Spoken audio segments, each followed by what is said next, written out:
Lucas capítulo 16, versículos de número 19, diz assim: Ora, havia um homem rico e vestia-se de púrpura e de linho finíssimo, e vivia todos os dias regalada e esplendidamente. Havia também um certo mendigo chamado Lázaro, que jazia cheio de chagas à porta daquele. Desejava alimentar-se com as migalhas que caíam da mesa do rico, e os próprios cães vinham lamber-lhes as chagas. E aconteceu que o mendigo morreu e foi levado pelos anjos para o seio de Abraão. E morreu também o rico e foi sepultado. E no Hades ergueu os olhos, estando em tormento, e viu ao longe Abraão e Lázaro no seu seio.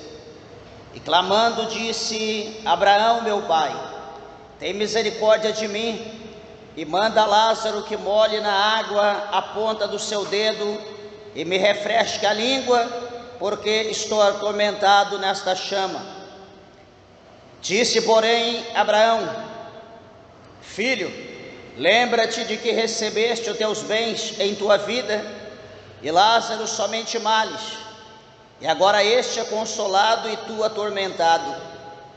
E além disso está posto um grande abismo entre nós e vós, de sorte que os que quisessem passar daqui para vós não poderiam, nem tampouco os de lá passar para cá.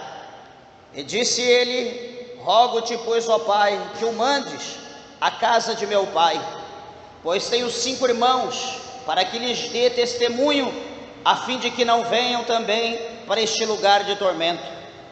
Disse-lhe Abraão: Eles têm Moisés e os profetas, ouçam-nos. E disse ele: Não, Abraão, meu pai, mas se algum dos mortos for ter com eles, arrepender-se-iam. Porém, Abraão lhe disse: Se não ouvem a Moisés e aos profetas, tampouco acreditarão ainda que algum dos mortos ressuscite. Amém? Vamos orar a Deus. Levante a tua mão, a tua Bíblia ao céu, peça para que o Senhor fale conosco.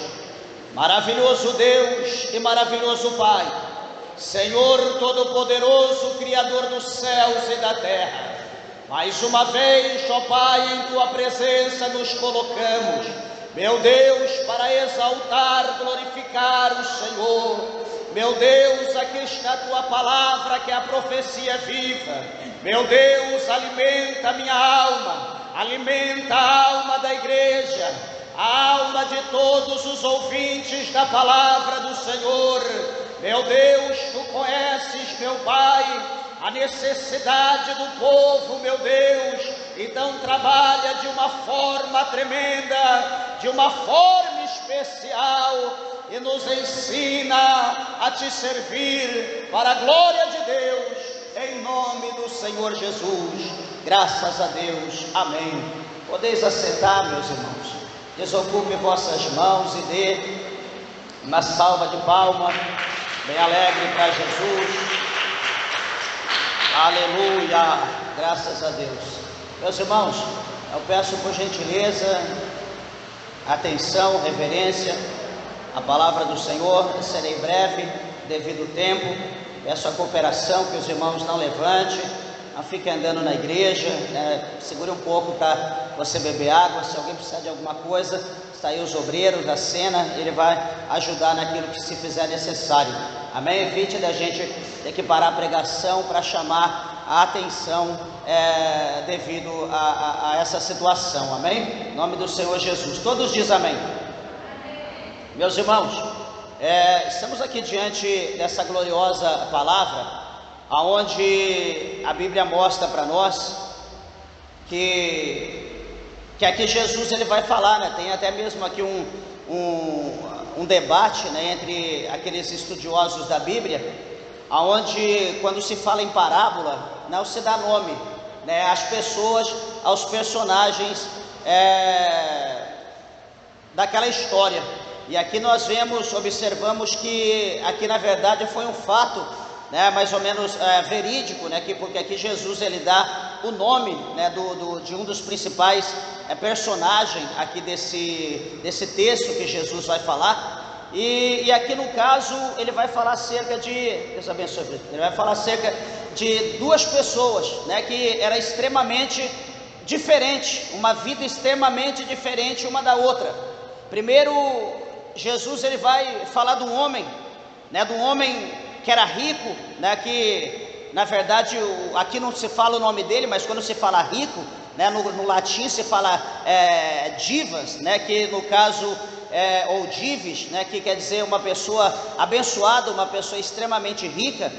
E então esse homem rico, a Bíblia fala que ele vestia, as suas vestes eram de púrpura, né, um tecido, uma veste muito cara na sua época, que somente pessoas de condição extrema poderia usar.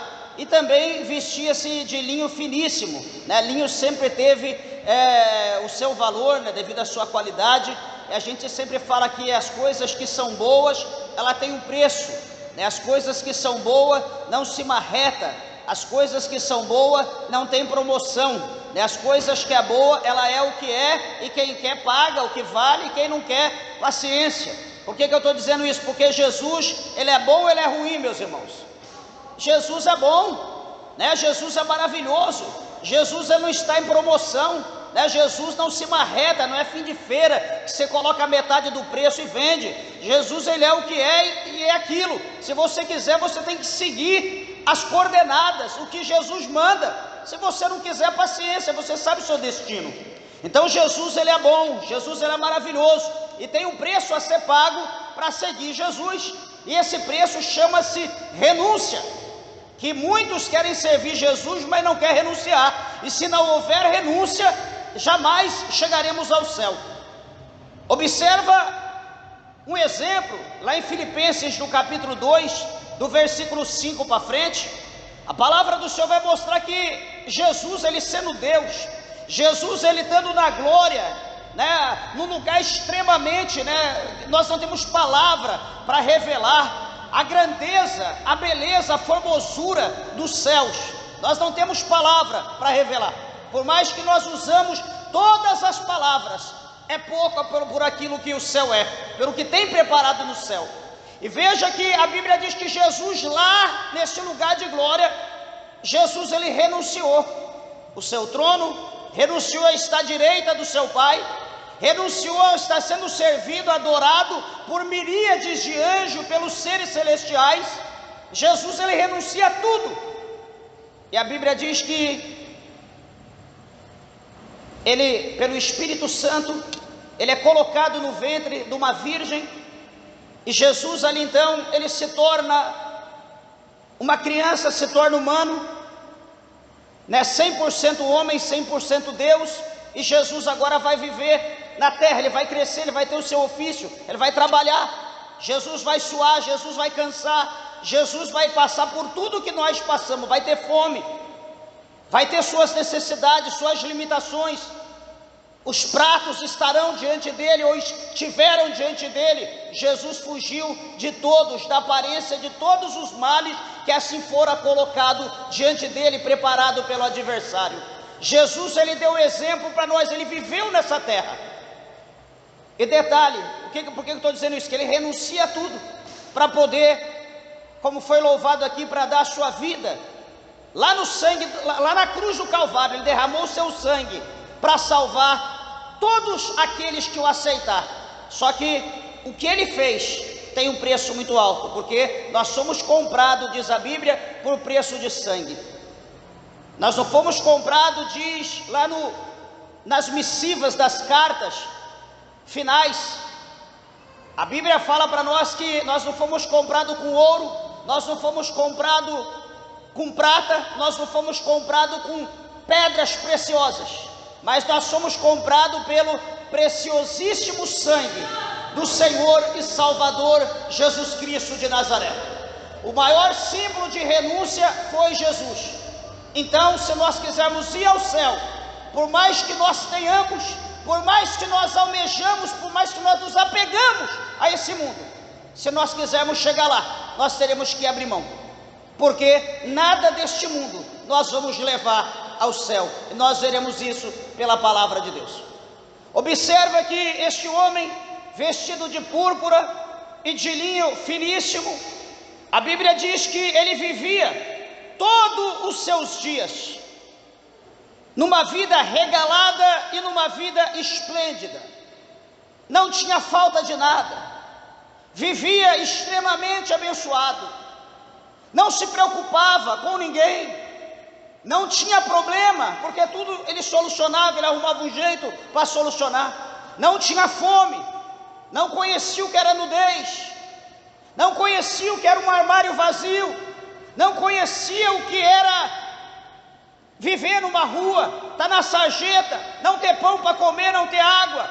Ele tinha de tudo e mais um pouco. Os seus amigos eram do seu nível. A Bíblia mostra que a sua família também era abençoada, porque ele tinha 5 irmãos no nível dele. E detalhe, quando a pessoa é dessa forma, ele tem muitos amigos. Na verdade, a pessoa não pode ser boa, a pessoa pode ser ruim, só que a condição que ele tem vai atrair amigos. Não por ele, mas pelo que ele tem, por interesse, enfim. E observa que o versículo de número 20 mostra para nós que havia também um certo mendigo chamado Lázaro, que a tradução do nome Lázaro quer dizer a quem Deus ajuda, né? O nome Lázaro quer dizer a quem Deus ajuda. E olha que a vida desse Lázaro não era fácil, talvez por mais difícil que esteja a nossa vida hoje, como a gente, né, às vezes, eu fiquei até um pouco careca, de tanto ouvir crente dizendo que está passando a prova de Jó. Então, a prova de Lázaro, né, nem se compara com a prova de Jó. Então muitos aqui estão passando pela situação a qual Lázaro passa. Na verdade, isso é mentira de muitos. Nem prova de Jó, nem prova de Lázaro. Porque primeiro, nenhum de nós, ou nenhum que eu conheci, está morando na rua, aonde o seu teto é o céu. Está morando numa sarjeta, embaixo de uma ponte, num viaduto, num túnel. Graças a Deus, todos nós, por mais simples, humilde que seja, temos um teto, temos uma casa, um cobertor, temos alguma coisa para comer. Talvez não é de primeira, de segunda, de terceira, mas temos alguma coisa para comer, temos a água para beber, temos uma família, temos amigos, não por interesse, porque quando você não tem nada, aquele que está do teu lado realmente é teu amigo, porque ele vai tirar o que de você? Então, Lázaro, a Bíblia é clara em dizer aqui para nós que esse Lázaro, ele vivia, né, jazia cheio de chagas, e estava à porta daquele homem rico, do Dives, ou Divas, estava ali na porta dele. E o que vai acontecer nessa situação? O que nós podemos observar? Que Lázaro, a Bíblia não mostra que ele tinha família, a Bíblia não mostra que ele tinha irmãos, ele não tinha a mínima condição, não tinha auxílio de governo, não tinha ajuda de nada, não tinha SUS para ele se curar, tudo era pago. Interessante, né? A gente olha a situação às vezes do nosso país, não está fácil, nunca foi, mas alguns anos atrás, nós estávamos fazendo missão ali em Santa Cruz de la Serra, na Bolívia, e minha esposa teve que fazer uma cirurgia, lá que passou mal dos rins, teve que fazer uma cirurgia urgente, estava quase morrendo, e tudo que você precisa é particular. Você precisa comprar uma injeção, um Doril, qualquer coisa que você compra, vai procurar, tudo é pago. Não existe posto de saúde que o governo ajude as pessoas, não, tudo você tem que pagar. Um esparadrapo, um band-aid, qualquer coisa você paga. Então, se nós olharmos para essa situação, muita gente sofre, porque nem todo mundo tem condição, não tem uma ajuda. Esse Lázaro estava vivendo assim, não tinha ajuda de ninguém, Interessante é que a palavra de Deus mostra no verso de número 21 que ele desejava, ele tinha vontade de comer, e a falta de comida, a falta de alimento, o tornava a cada dia cada vez mais fraco, mais cansado para caminhar, não tinha força, estava debilitado, anêmico.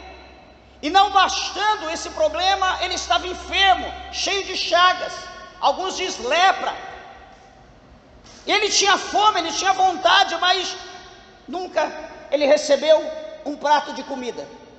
Nunca aquele homem rico foi lá e ofereceu a ele um prato de comida. E a Bíblia diz aqui que o desejo, a vontade dele era comer das migalhas que caía da mesa daquele rico. O que era as migalhas? A sobra de pão. Sabe aquele pão seco que ficou lá 2, 3 dias? Tá duro já, vou jogar fora. Sabe aquela comida que você fez no almoço? Na janta eu vou comer. Aí houve um imprevisto, você comeu alguma coisa fora, ficou ali. No outro dia você diz, vou jogar fora. Ou você fez a janta no almoço, há um imprevisto, você tem que sair, e aquele almoço você joga fora. Mas espera aí, meus irmãos. Esse homem, ele ficava na iminência de receber alguma coisa, poderia ser da noite anterior, poderia ser do dia passado, 2, 3 dias, podia ser o pão mais duro que fosse, ele queria comer, ele estava com fome, ele queria beber água, ele esperava, como diz aqui a palavra de Deus, ele esperava alimentar-se com as migalhas que caíam da mesa do homem rico. Ele desejava aquele resto de carne, aquele resto de osso, aquela cabeça do peixe, a cauda do peixe. Ele queria alguma coisa, ele precisava comer. Só que detalhe, enxergando aquela sobra, aquele lixo que ia jogar fora, que ali ele abria talvez alguma coisa ali onde era colocado e coletava para comer, a palavra de Deus mostra também que próximo dele, junto dele, tinha os cães. E esses cães vinham lamber-lhe as chagas. Detalhe é que esses cães também tinham fome. Esses cães também queriam comer. Ou seja, aquilo que ele extraía, aquela sobra que ele extraía da mesa do rico, que caía, era lançado fora, os cães também queriam devorar. Então havia ali talvez uma divisão, né, naquilo que ia se comer. Talvez lambia, chupava os ossos e o cão triturava. E fora isso, a Bíblia diz que os cachorros lambiam ali as suas chagas, a sua ferida, ou a sua lepra, ou o que seja. Interessante é que chega um determinado dia que todo mundo vai embora. Chega um determinado dia, como a Bíblia revela, o dia mau. Chegou para eles, como vai chegar para mim, como vai chegar para você, para cada um de nós. Nenhum de nós ficará para a raiz, nenhum de nós seremos eterno, mas nós passaremos da morte para a vida e viveremos da eternidade se nós estivermos com Jesus. Louvado seja Deus, nós vamos ver esse exemplo. E a palavra do Senhor mostra para nós que chega um determinado dia, que acontece que um mendigo chamado Lázaro, ele morre. Não sei se morreu de fome, não sei se morreu por causa da enfermidade, não sabemos a situação, mas ele morreu.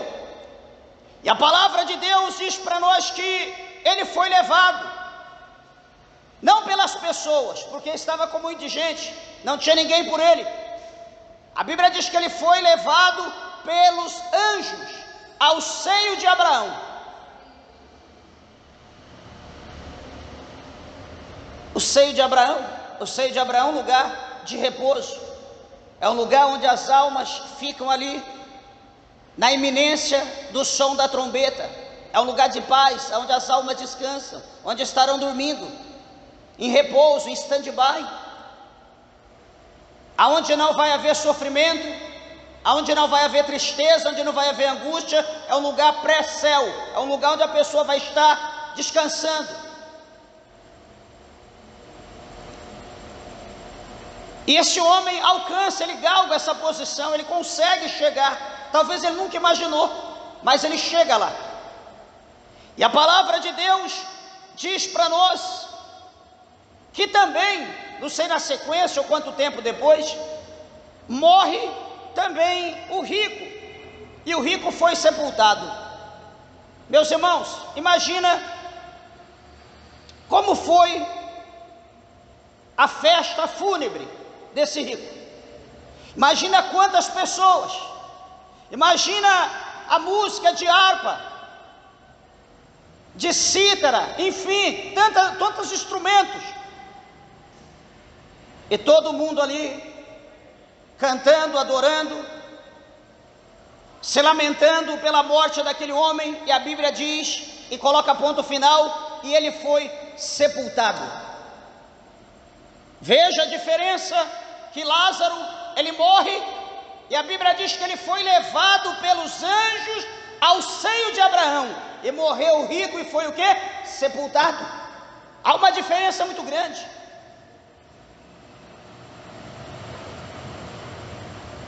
E analisa uma coisa que a Bíblia fala aqui no Novo Testamento, lá no Hades.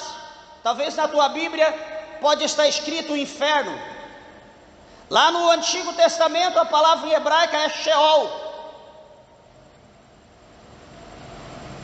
que quer dizer o inferno, que quer dizer o lugar de tormento, que quer dizer o lugar onde as almas ficarão aprisionadas, onde elas ficarão presas, torturadas.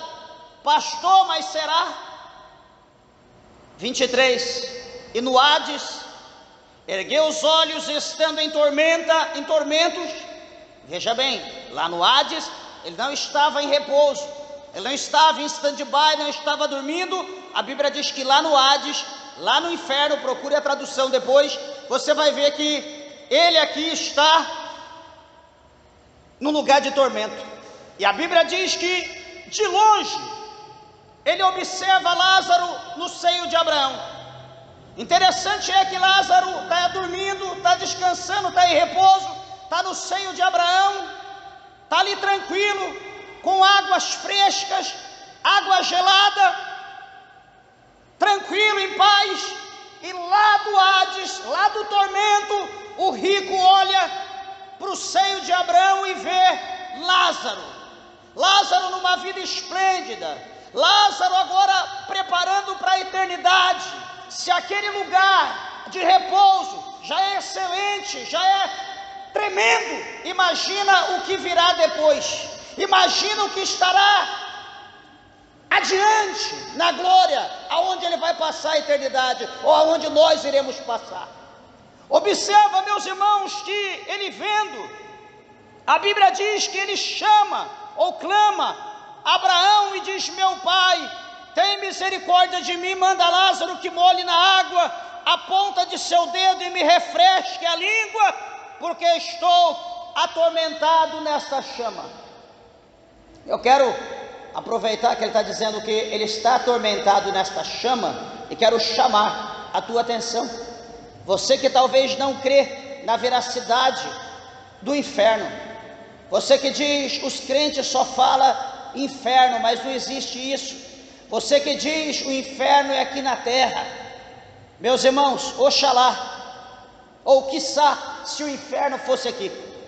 Temos ventilador, umidificador, ar-condicionado, temos meio de sair do calor e ir para outro estado, do frio ou chuva, temos meio de nos agasalhar, temos meio de mudar o cenário que estamos vivendo.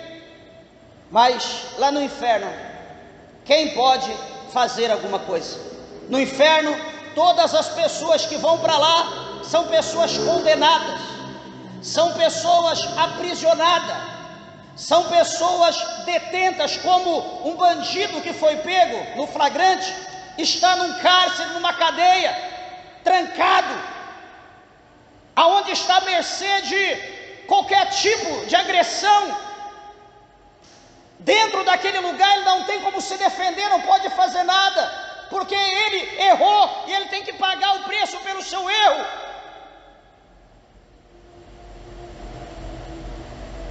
Todos aqueles que não querem saber de Jesus. Cuidado, que há um cárcere nas trevas, no inferno, que está preparado para você, pecador, que não é redimido, para você, pecador, que não quer saber de Jesus. Não, esse negócio de Jesus, eu quero curtir o mundo. Cuidado, você está pecando, você está transgredindo a palavra de Deus, você está sendo impostor porque você conhece a verdade, você não está praticando, você está olhando para os seus bens, você está olhando só para aquilo que está ao seu redor, você está olhando talvez para a posição de pessoas, galgando posição como tal. Mas eu quero dizer uma coisa: você conhece a verdade. Não pense você que naquele dia, quando você partir daqui, Jesus vai olhar para você, vai ter misericórdia. Jesus tem misericórdia se você tomar a tua decisão hoje. A Bíblia diz que todos os nossos pecados, eles serão apagados, serão lançados no mar do esquecimento.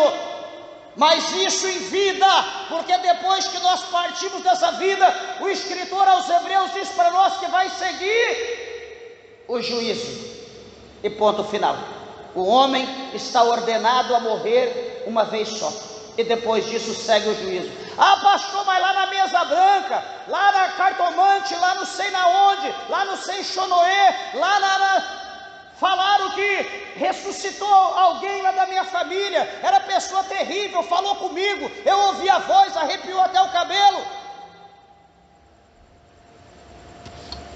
8,44 de João, a Bíblia diz que o diabo, ele é o mentiroso, ele é o pai da mentira.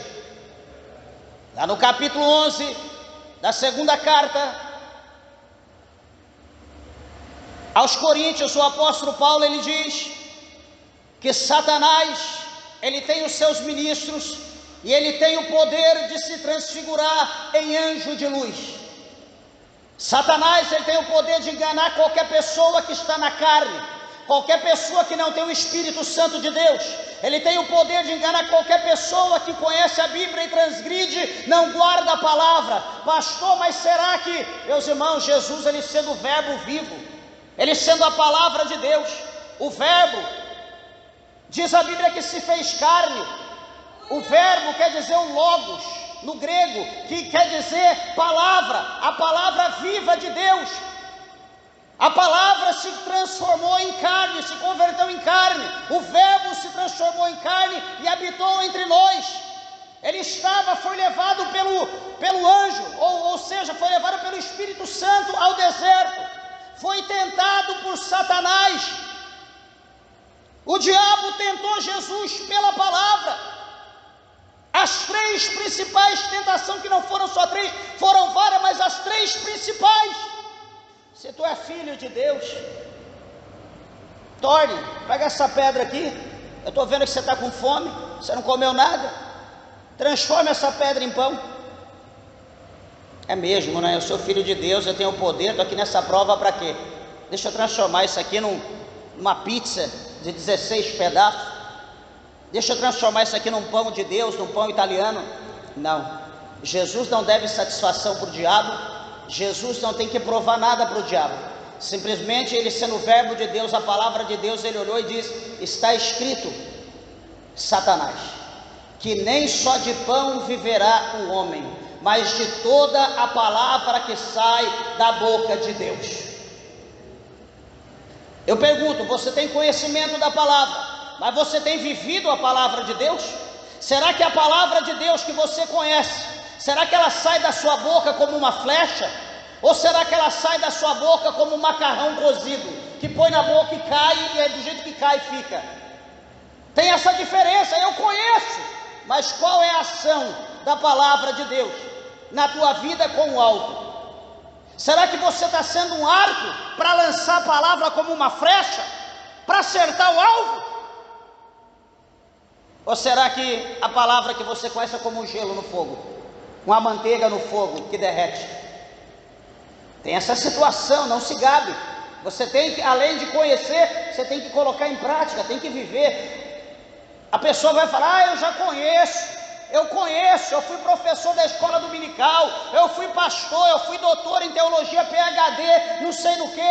Meus irmãos, não importa o que você seja, o cão não tem medo de credencial, o diabo não tem medo de língua estranha, porque ele fala em língua estranha, o diabo não tem medo de certificado, de diplomas.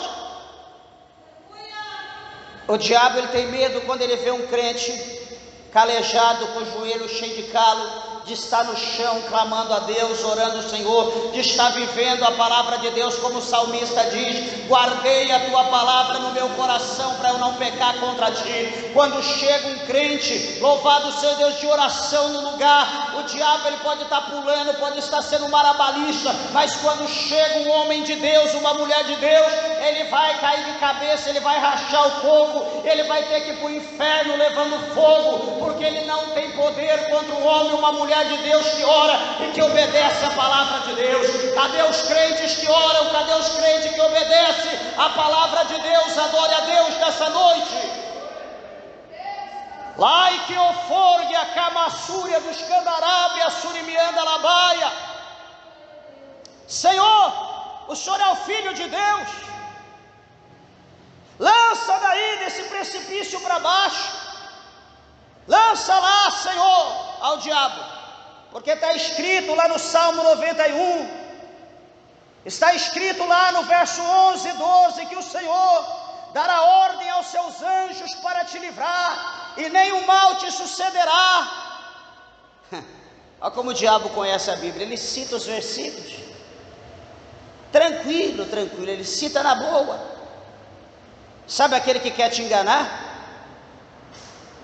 Que quer contender com a forma de você servir a Deus, como nós pregamos no último culto. A pessoa está desviada, a pessoa está errada, mas ela quer mostrar que ela está certa, e a pessoa que está certa está errado. Ela quer trazer aquele que está certo para o mundo dela.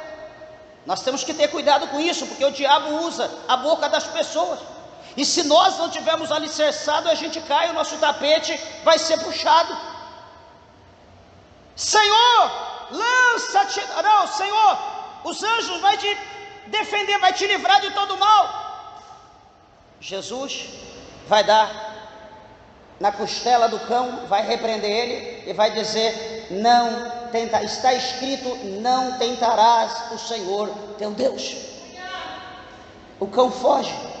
Daqui a pouco leva Jesus lá em cima, no alto do templo, lá no pináculo do templo, e mostra a Jesus o mundo, toda a sua glória. Mostra Tóquio, Las Vegas, São Paulo, só as capitais, só os lugares terríveis, badalado, o luxo, as marcas, a grife. Mostra para Jesus tudo no mundo, aviões, metrôs, trem-bala. Mostra para Jesus todas as coisas que o olho pecaminoso almeja, deseja, todo o ouro, toda a prata desse mundo, e diz: olha, tudo isso é meu, tudo isso foi me dado, e eu dou a quem eu quero. Só basta o Senhor se prostrar. Está lá em Mateus 4, está lá em Lucas 4. Só basta o Senhor se prostrar e me adorar. Só isso, é simples. Jesus diz: vai-te, Satanás, porque aí está escrito: adorarás somente o Senhor teu Deus. E a Bíblia diz que o diabo, então, ele saiu, foi repreendido, e os anjos vieram alimentar o Jesus. O que eu quero dizer para você, o que eu quero mostrar, o que isso tem a ver com a situação? Que o diabo, ele quer enganar as pessoas. O diabo, ele quer dizer que nós estamos, ele quer mostrar, a gente sabe, lógico, quem aqui está errado, que não sabe que está errado? Quem aqui que anda fumando, sabe que fumar não faz bem e que a palavra de Deus proíbe? Quem aqui que anda na mentira, no jogo, fazendo coisas erradas, que não sabe que ele está fazendo? Se você anda desse jeito, a partir de hoje você está sabendo, não é correto. Quem aqui que anda bebendo, enchendo a cara, prostituindo, não sabe que está errado? Aí eu sei, né? Eu sei, mas, né? Vai chegar o meu momento. Vai chegar o teu momento o quê? De ir para o inferno? Certamente, porque o momento de Jesus é hoje. O dia de amanhã não cabe para você nem para mim. Não adianta convencer que Deus tem uma promessa na minha vida e Deus vai cumprir porque Deus falou que eu vou ser isso, vou ser aquilo. Sim, Deus falou.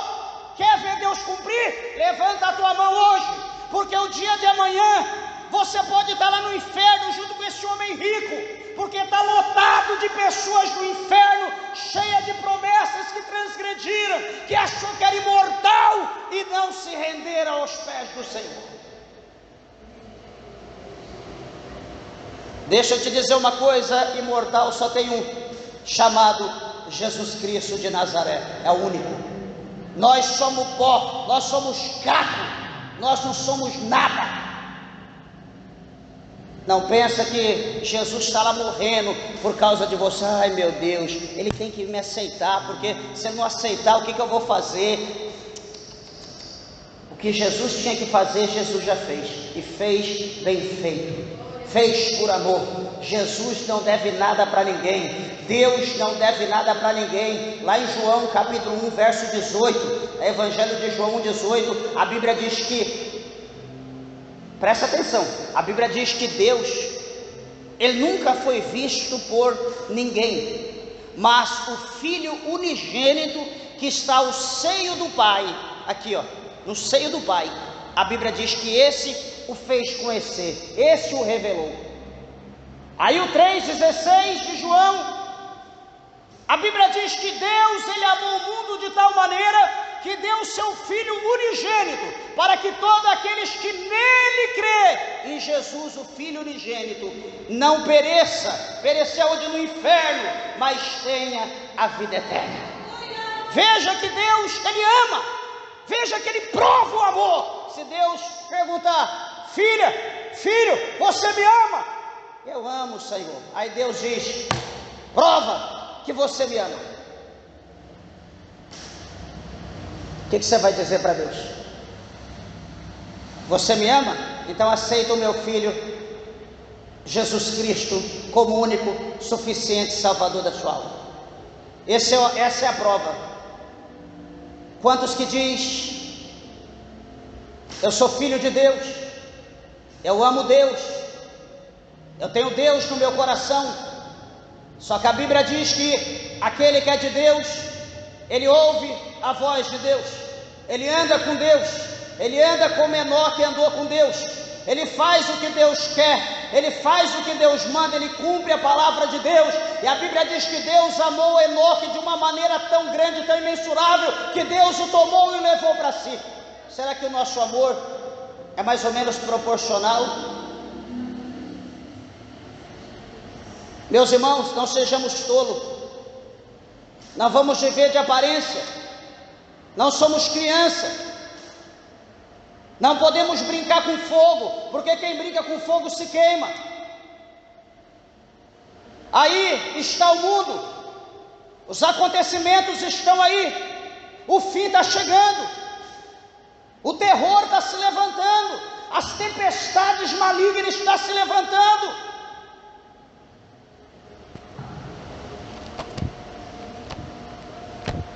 Eu pergunto: o que nós estamos fazendo para nos desviar dessa tempestade? Olha, deixa eu ler aqui um versículo para você. Isaías capítulo 60, no versículos de número 1, 2, diz assim: olha, levanta-te, resplandece, porque já vem a tua luz, e a glória do Senhor vai nascendo sobre ti. Olha o verso 2: porque eis que as trevas cobriram a terra, porque eis que as trevas cobriram a terra, e olha as pessoas, as trevas cobriram a terra, e a escuridão os povos. As trevas cobriram a terra e a escuridão cobriu as pessoas. Pastor, e agora? Só que a Bíblia diz que ainda há uma esperança para o povo de Deus. Não é para quem frequenta a igreja, é para aqueles que são fiéis, é para aquele que é homem e mulher de Deus, é para aqueles que renunciam o mundo, é para aqueles que pagam o preço para servir a Deus. Meus irmãos, nós fizemos uma coisa: eu deixei trabalho, deixei toda a minha família, minha casa, minha esposa deixou todo mundo, deixamos tudo em São Paulo e viemos aqui para Uruaçu, sem ter nenhum parente, nenhum amigo, 1.300 quilômetros de lá para cá. Deixa eu dizer, se isso não foi uma renúncia, o que é isso? Para quê? O que eu estou vivendo? O que eu estou ganhando aqui? Meus irmãos, estou lutando para ganhar alma, estou lutando para manter a igreja de Deus aberta, estou lutando para juntar um povo que se santifica, um povo que obedece, um povo que vive na presença de Deus, um povo que procura, louvado seja Deus, ter um objetivo da sua vida, o céu, não as coisas desse mundo. Nós lutamos para isso. E veja que há uma recompensa: as trevas cobrem a terra, a escuridão os povos. Mas o verso 2 continua dizendo: mas sobre ti o Senhor virá surgindo, e a sua glória se verá sobre ti. Alguém pode dar glória a Deus por isso? Veja o livramento: as trevas sobre a terra, a escuridão sobre o povo, mas sobre ti, no singular, não é sobre todos, haverá a glória do Senhor. O versículo de número 3 diz: e as nações caminharão à tua luz, e os reis ao resplendor que te nasceu. Veja, a Bíblia está dizendo aqui que nós vamos ser referência, que aqueles que estiverem na escuridão, porque quem está na escuridão não enxerga nada. Jesus falou que aquele que está em treva, ele tropeça, ele cai porque ele não vê. Mas aquele que está na luz, aquele que é a luz, ele tudo vê, ele não tropeça porque ele está enxergando. Então a Bíblia está dizendo aqui para nós que as nações, elas virão ao nosso encontro, não para nos destruir, mas para que nós a guiamos, para que nós a conduzimos, como diz o salmista, a pasto, a campos verdejantes. Bendito seja o nome santo do Senhor. Ele diz ainda que os reis, ao resplendor que te guiou, ou que te nasceu, tanto os líderes como os povos nos seguirão. Isso aqui é uma palavra profunda. E ele diz: levanta em redor os olhos e vê, todos esses já se ajuntaram e vêm a ti. Teus filhos virão de longe, e tuas filhas se criarão ao teu lado. Isso aqui é uma palavra, uma promessa para aqueles que são de Deus. Isso aqui é uma promessa para aqueles que procuram andar na palavra do Senhor como Deus Ele quer. Para aqueles que são diferentes, para aqueles que são filhos da luz, para aqueles que têm o Espírito Santo de Deus. Eu quero dizer, talvez você não imagine, talvez você nunca pensou, mas é o privilégio maior do mundo, é ser um crente. É melhor que ser imperador, é melhor que ser rei, é melhor que ser presidente, governador, prefeito. Você não sabe o privilégio que é ser um crente em Cristo Jesus. Você não sabe, mas eu quero te dizer que é um privilégio. Observa, queridos irmãos, que Lázaro, ele está no seio de Abraão, ele está em paz, ele está em repouso, mas em contrapartida, alguém que o viu, alguém que teve a oportunidade de estender a mão, alguém que teve a oportunidade de servir um copo de água, alguém que teve a oportunidade de levar um prato de comida, alguém que teve a oportunidade de passar um bálsamo ali na sua ferida, de levá-lo ao médico, mas não fez. Teve a oportunidade de dar uma veste velha, mas não deu. Teve a oportunidade de apoiar ele em algum lugar, em um dos quartos, ou em numa estribaria, em qualquer outro lugar, não fez. Por quê? Por causa do egoísmo. Egoísmo traz egoísmo. Sabe aquela pessoa que diz que quer ser dizimista, mas eu vou ser dizimista quando eu ganhar 20 mil por mês. Eu vou ser dizimista quando Deus me der 50 mil por mês. Eu vou ser dizimista quando eu ganhar 50 mil por mês. ele pode ficar rico, bilionário, trilionário, ele vai ser miserável, porque a Bíblia diz que aquele que é fiel no pouco, também ele é fiel no muito. Então, se ele não é fiel no pouco, certamente no muito, ele também não será fiel. Aqui está um homem que poderia ser fiel no pouco, aqui está um homem que poderia ter feito algo mínimo para ajudar, para prorrogar mais os dias de vida daquele miserável, mas ele não fez, ele não ajudou, ele olhou só para ele, é eu e eu. Mas agora ele está no inferno, agora ele está no Hades, e o verso 24 diz que Lázaro está próximo à fonte das águas. Lázaro está ali se refrescando, está ali em paz. De repente, uma voz, um olho é fitado, e uma voz é soada com um grande clamor, dizendo: Pai Abraão, oh meu pai. Começa ali a bajular, começa ali a fazer média. Por que que quando estava vivo não chamava pai Abraão? Por que que quando estava vivo não procurou praticar o bem, ajudar os necessitados? Agora ele está necessitado, ele vai dizer: pai Abraão, tem misericórdia de mim. Lá no Hades, talvez ele estava num trampolim de fogo, que ele não esqueceu. Pai Abraão, tem misericórdia de mim. O que que ele diz? Manda que Lázaro molhe o dedo na água e vem aqui colocar nos meus lábios uma gota pelo menos, porque eu estou sendo atormentado pelas chamas.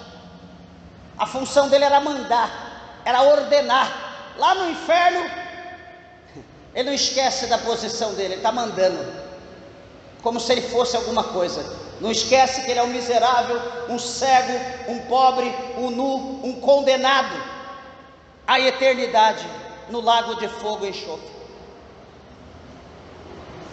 Manda que me refresque a língua, porque estou atormentado nesta chama. Abraão vai dizer: filho, lembra-te de que recebeste os teus bens em tua vida, e Lázaro somente males, e agora este é consolado e tu é atormentado. Meus irmãos, quando nós olhamos para esse versículo, alguém pode dizer assim que só os miseráveis que vão herdar o céu. Quando alguém lê esse versículo, olha para o patrão dele, para a patroa, para alguém de posição, e diz: você vai para o inferno. Por quê? Porque você é rico, você tem condição. A Bíblia não está dizendo isso. Olha para o versículo, capítulo 19 desse evangelho de Lucas. A Bíblia vai falar de um homem que se chamava Lázaro, um homem que era chefe dos publicanos. Esse homem rico, chamado Zaqueu, tinha muita posse, só que ele, sendo rico, ele tinha necessidade de conhecer Jesus. Vê a diferença de pessoas. Ele vai subir numa árvore, num galho que talvez cruzasse a estrada, vai sentar e vai esperar Jesus passar. Quando Jesus passa, ele olhando, procurando quem é Jesus, não sabendo, Jesus olha para ele e disse: Zaqueu, desce depressa, meu irmão, desce daí, meu filho, porque hoje me convém pousar em tua casa. A Bíblia diz que Zaqueu desce, recebe Jesus jubiloso, gostoso, abraça Jesus, e Jesus vai hospedar na casa de Zaqueu. Quando Jesus está na casa de Zaqueu, a multidão se manifesta e diz: esse é o impostor. Porque se ele fosse Jesus, se ele fosse o Messias, ele saberia que esse homem é um pecador, ele defraudou, ele roubou, enfim. Jesus conhece o coração, o pensamento de cada um. Automaticamente, Zaqueu vai dizer para Jesus: olha, eu vou vender, mestre, todo o meu bem, tudo que eu tenho eu vou vender, e vou dar metade de tudo que eu tenho aos pobres, vou doar. E se eu, segundo a lei, se eu defraudei alguém, eu vou devolver quadruplicado, 4 vezes mais. Jesus olha para ele e diz: hoje veio salvação a esta casa, porque este também é filho de Abraão. Jesus viu a fé daquele homem. Jesus não viu sua obra, mas Jesus viu a fé. E Jesus diz: o Filho do Homem, ele veio buscar e salvar todos aqueles que se haviam perdido. Então, nem o rico vai para o inferno se ele aceitar Jesus como seu Salvador. A Bíblia diz que o Senhor, ele se agrada da prosperidade do justo. Deus, ele tem prazer. Deus não tem prazer na avareza. Isso não, Deus não tem prazer nisso. Mas Deus tem prazer no amor, na equação.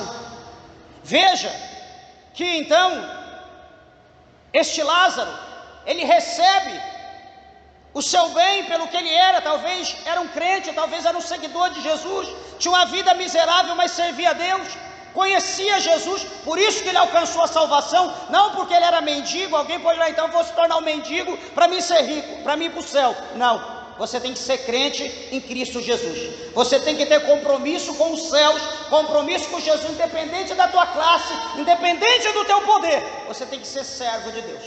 Você tem que estar sobre a palavra de Deus, na cobertura da palavra. E aqui, já encerrando,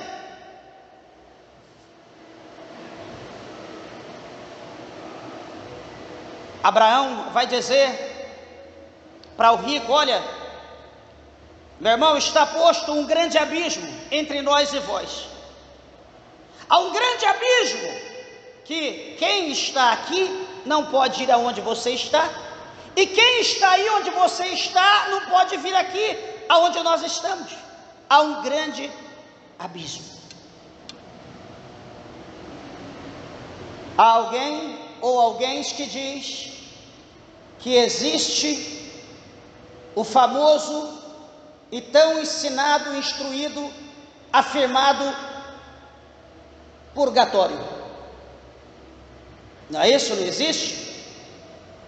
Não tem problema, eu posso ser o que for. Quando eu morrer, eu vou entrar lá no purgatório, vou passar pela lapidação, vou ser purificado, tem um chaminézinho, aquele chaminézinho vai me levar direto para o céu, pelo amor de Cristo, na cruz do Calvário. Aonde está escrito isso? O lugar de purificação, esse purgatório, está aqui, chamado Hades, chamado Sheol, chamado inferno. Aqui está o purgatório. Quem descer lá, Abraão diz: há um abismo. Quem está aí não pode subir, e quem está aqui em cima não pode descer. Quem é louco de querer descer? Então esquece esse negócio de purgatório. O único que nos limpa de todos os nossos pecados chama-se o sangue de Jesus Cristo. O sangue de Jesus te limpa. Não importa qual é o pecado, não importa a sujeira, não importa a maneira que você está. O sangue de Jesus Cristo, ele tem poder de purificar-nos de todos os nossos pecados. Ele transforma qualquer pecado, torna a pessoa mais alvo como a neve. Quem nunca viu a neve? Para você olhar a neve, a clara, você precisa pôr óculos escuros, que o reflexo da neve é muito forte, incomoda os olhos. Então as nossas vestes ficam alvas, resplandecente como essa luz, quando Jesus derrama o sangue dele. E detalhe, ele vai dizer ainda no verso 27: rogo-te, pois, ó Pai, que mande Lázaro à casa do meu pai. Olha aí, mande. Ele continua mandando, mesmo lá ele não esqueceu que ele não tem poder nenhum, mas ele diz: manda lá para a casa do meu pai, pois tenho 5 irmãos, para que lhe dê testemunho, a fim de que não venham também para este lugar de tormento. E disse Abraão: eles têm Moisés, eles têm os profetas, ouçam. Está vendo como que é as coisas, meus irmãos? Uma coisa puxa a outra. Ele se preocupou com a família dele, ele se preocupou com os seus irmãos, depois que ele estava no Hades. Tem pessoas que acham que não tem problema, eu vou morrer, acabou tudo. Meus irmãos, todos os sentidos estarão funcionando perfeitamente no inferno. Ninguém vai escapar. A audição, né, o olfato, o paladar, tudo vai estar funcionando naturalmente, os tatos, enfim, tudo que você sente na carne, você vai sentir lá.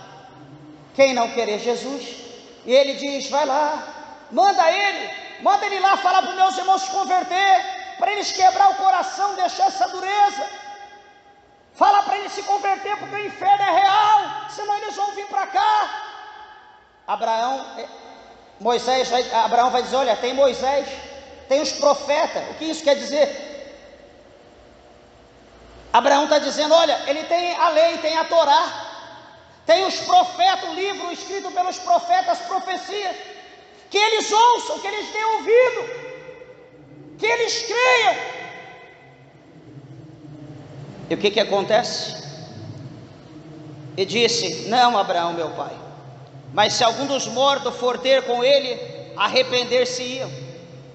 Abraão vai dizer, se não ouvem a Moisés e os profetas, tampouco acreditarão que algum dos mortos...